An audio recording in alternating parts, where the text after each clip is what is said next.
So imagine if having in your toolbox a power tool, and that power tool was called compelling and empathetic or connecting authentic questions. And when we begin to master the skill and eventually the art of being present, the art of pausing, and remember, Jim and I talked about that if we can step into the place of giving ourselves permission to pause and listen, then the compelling questions can do their work. Without the pause and empathetic listening, the compelling questions are almost like blowing in the wind, because we have to turn around and then listen to truly connect. So welcome, guys. This is Robert, along with my buddy Jim, Donna. We got Dennis here joining us. Should have some more stragglers coming in. Whether you're on this live or this recording, we want to welcome you, because you are showing up and you are committed to growth and committing to be the servant leader that you know you can be and God made you to be. So we always asked, speaking of a community and a team, we always ask the crucial entity to join us here. I'm gonna hand over to Jim. Thank you. That would be our best teammate we could ever invite, and that would be the Lord. So with everyone, we'll ask that, and with your permission, I'll do that. Our kind Father in heaven, this beautiful day that thou hast given us to enjoy and to share with one another, we thank thee for. We thank thee for our night's rest. We ask thee that thy Spirit might continue to be with us throughout this day. Put those individuals in front of us and give us the courage to be able to open our mouths and share the messages that we have, of bringing them very possibly the answers they're looking for in their own prayers of improved health and a community that is God-centered. And we thank thee for all of the blessings we always receive. We acknowledge thy hand in all things in our life. And we say these things in the name of Jesus Christ. Amen. Thank you, Jim. Thank you for the opportunity. So the overview, what's going to happen the next few minutes, the Friday chapter of our chats, we started off with Monday. We typically start off, guys, with a certain subject, a theme, a topic, and also a warrior challenge that we all hopefully step into and commit to along with a heaping teaspoon of grace. And then we step into that challenge. And then Friday, one of the intentions of this call is to review the experience, the ahas, maybe some pitfalls we stepped into, some milestone celebrations. So that's our intention. And the topic, as I teed it up earlier, was these compelling questions. And I know Jim, I'm going to kick it off. I'm going to go back to Jim and then over to Donna. I'll share. Dennis, you can share some of the insights you're learning. So one of the reviews, real quick, for a brand new participant here, Jim, with your permission, Please. is we talked about there was 3 power tools I mentioned a while ago, along with a little magic button. And the 3 power tools are sitting. So I got my light going here, but it's over on the wall. The 3 power tools are always something I can glance at, and it is, tell me more. I heard you say, how does that feel? And then the beautiful line, which represents one of the most powerful tools of all, which is the pause. It's Heart. It's the pause. Yes, both. And the heart. So Jim, I know you took that on seriously. You saw those tools really helping you. Yes. Plugging my light back in. So Jim, can you share a little experience around that? Absolutely. 2 things that I decided, especially when you gave this challenge at the end, was if you really want to connect, and especially if you use these little tools, how powerful they are. My tendency in the past was to ask, I believe, a compelling question, but I got uncomfortable when they didn't give me a quick answer, and often I would blow it by answering it myself. I would say it's this probably, right? And of course, they'd always agree because they just got out of the hot seat. That pause literally is when they have to look inside. And the person I was talking to was my own little sister. Now, I've been with a former company for 18 plus years and offering a product that I knew would give her great benefits because she suffers from the same thing I do, only to an extreme that she's now giving insulin shots on a daily basis just to stay in the world. And so this product is so meant for someone in her shoes, in my opinion. And I've never understood why in the past, even when I furnished good products to her, she would let them sit and then say, just come get them back. I'm not going to use them. I never knew why. I never understood until using the model that you just used. I did two major things. Not only did I listen, since I'm the big brother, I thought I knew, but as I listened, I would ask, tell me more. In other words, I was going deeper into her answer, not just the surface. Well, you know, I believe in doctors. I've used doctors. Doctors have kept me alive. Doctors do this, you know, and your stuff's kind of out there on the fringes and da da da da da. That wasn't the reason at all. That was the original reason she gave me way back when, literally 18 years ago, that has kept her in a downward spiral in her health. This time, she got to the real cause, and that was someone in my organization, Upline, had caused her some trauma in her youth. So much so, she both loved and hated this person. Loved because it was a family member, hated because of what she felt about herself. And as a consequence, wanted nothing to do with anything remote involving that. And it happened as I'd say, well, tell me more. Oh my gosh, I can appreciate really, how did that make you feel? And that conversation went from 15 minutes to 20 to 30 with some tears, and on both sides, hers and mine. And when we dug deep enough, I went, oh, Carol, I had no idea of any of this. This is the first I've heard of it. And I apologize. I was not aware. Thank you for sharing and being that vulnerable and open. Now I've got to tell you, I have something that's going to bless your life. And she said to me, I can't wait. I can't wait. And so, with tears, gladly, because I also dug down deep 3 times and just waited for that magic moment for her to reflect, as I said, tell me more. And just was wide open to waiting until she did. And it took her a moment with the tears as she reflected and answered. So the power of this pause causes a person to go into light meditation, come up with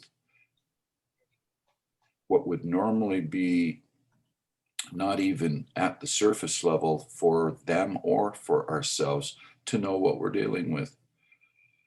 You don't know until, I mean, the know that she was giving me was for a total different reason than what was really causing her, because I didn't know KNOW.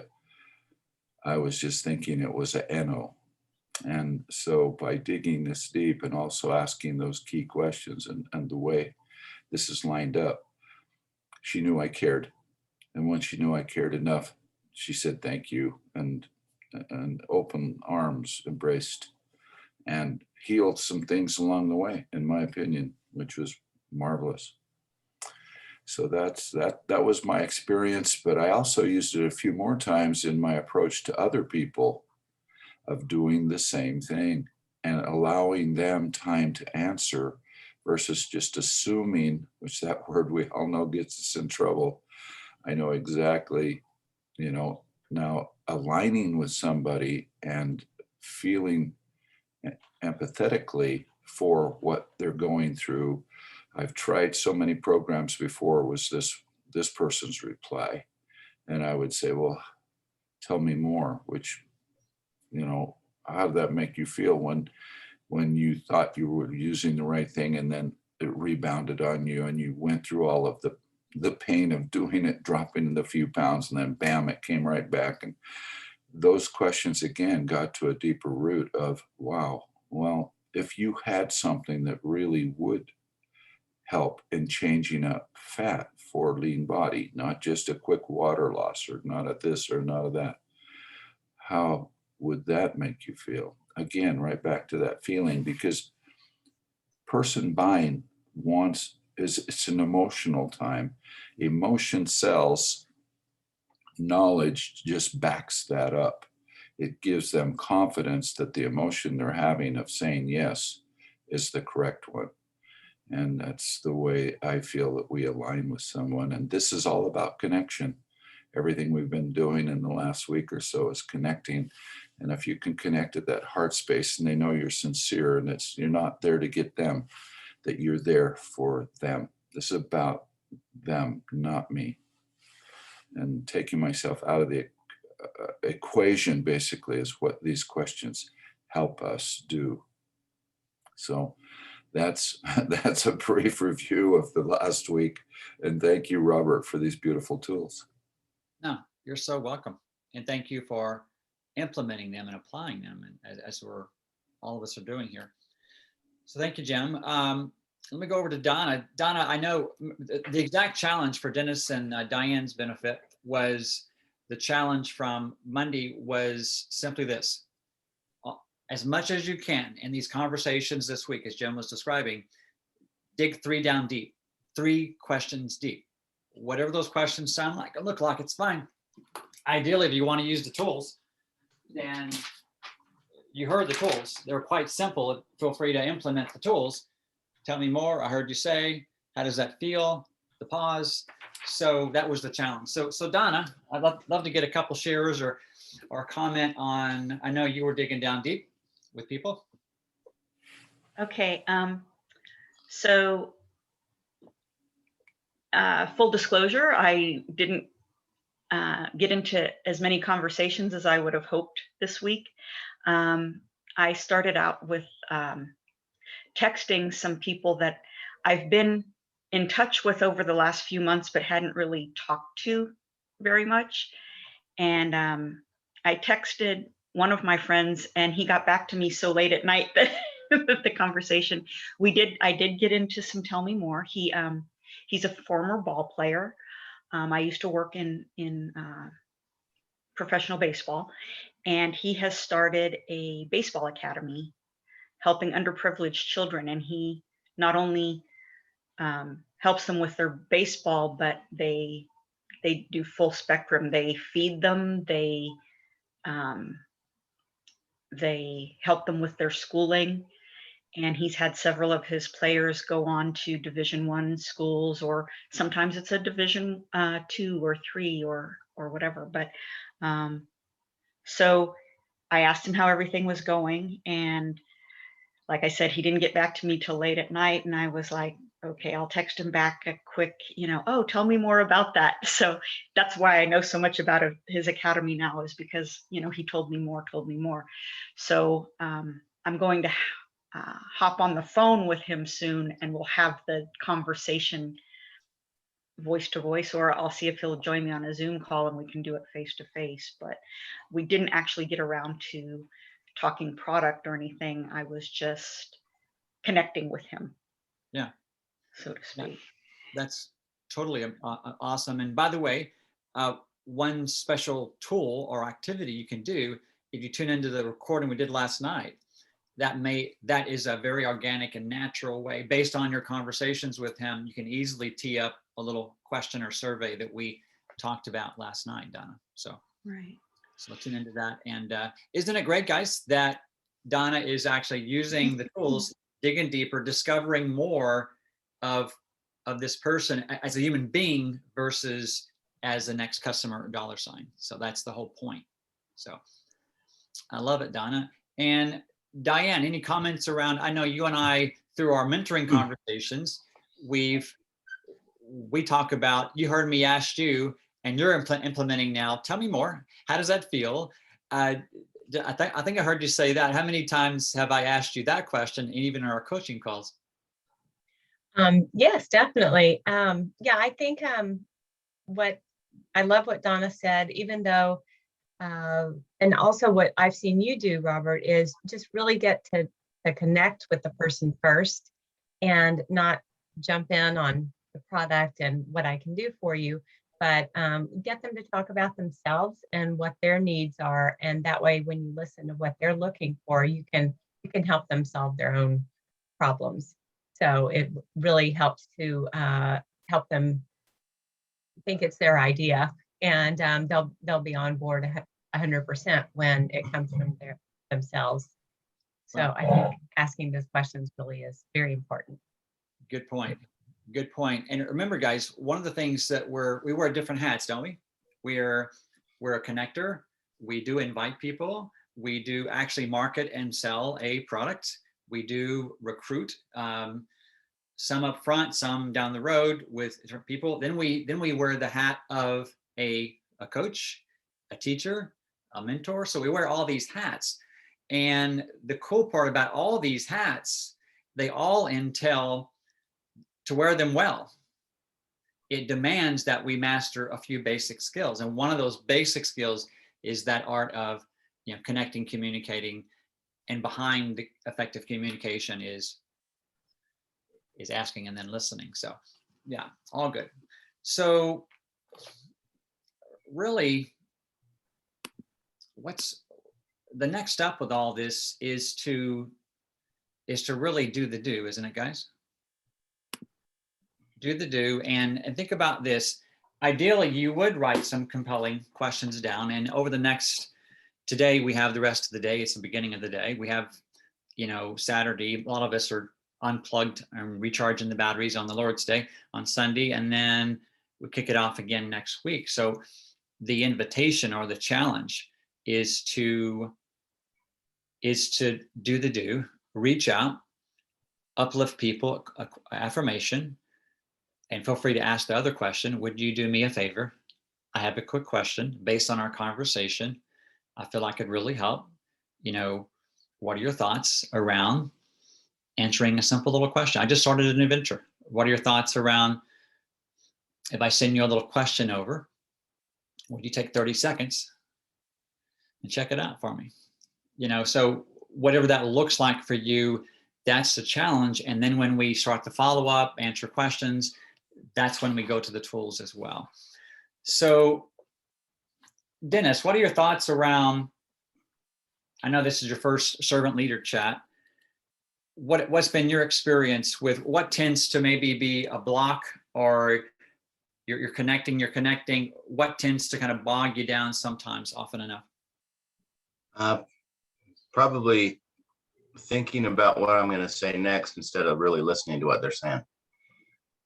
And because as I look at this, it reminds me of what a mentor taught me before, is that, if I tell them something, it's my opinion. If they tell me, it's the truth. Wow. And so that's what this reminds me of that you're going over, and it's great, and it does really tie into what we were talking about last night. And yeah, I'm looking forward to putting it into practice and giving it a shot here.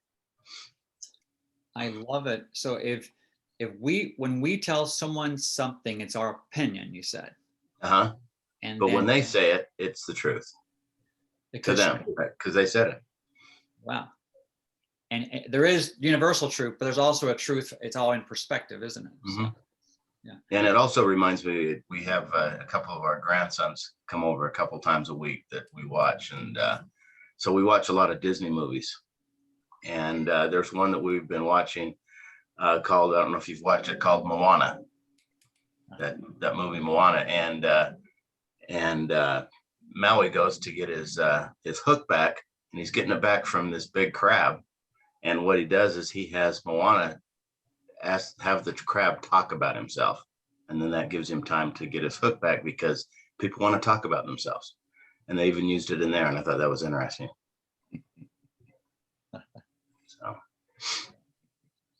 Yeah, the more masterful we can get at the, bringing out and then listening to people's needs and where they're at, the better. And, I'm always reminded, especially when it comes to these conversations around social media, et cetera, don't you think, guys, that sometimes when we're thinking about, okay, today I have a goal, say of five invites or 5 connections. When you think of that goal, my first thought that comes to mind is, oh wow, I got to practice this. I get in my head, I got to do this, and what's my exact text, et cetera, et cetera. When in reality, if we can turn it around and say I have a goal of 5 connects or 5 invites, then what if we get into the heart space and say, wow, okay, my goal is to see how I can serve 5 people today, and to see if they're even open to me helping them or serving them. Let's discover some of the core needs of 5 people today. And if we shift into that space, then when we reach out and connect, it changes the whole chemistry of that connection. As Jim said, when he called his sister, he was committed before even the phone call to uncover and discover and go deeper and look at the beautiful result, which led to be life-changing for her. So true. Here's a question for you, Robert. In your connects, do you have a goal at the beginning of the day of how many, such as 5? I do. One of my, you guys have seen my chart many times, but at the beginning of the day, I have a goal. And Wow. Full disclosure, Diane and I set a little accountability. We put 15, and look what I accomplished. Did I still feel good about the 7 invites? Heck yes. Does goal setting and goal achieving demand a heaping teaspoon of grace? Oh, Always. We set the goal. If we fall short of the goal, but we're still moving forward. Am I successful? absolutely. That's amazing. So Thursday, which was yesterday, you did 8? 8, yeah. 8 connects. 8 Wow. connects and invites. 8, actually, they went further.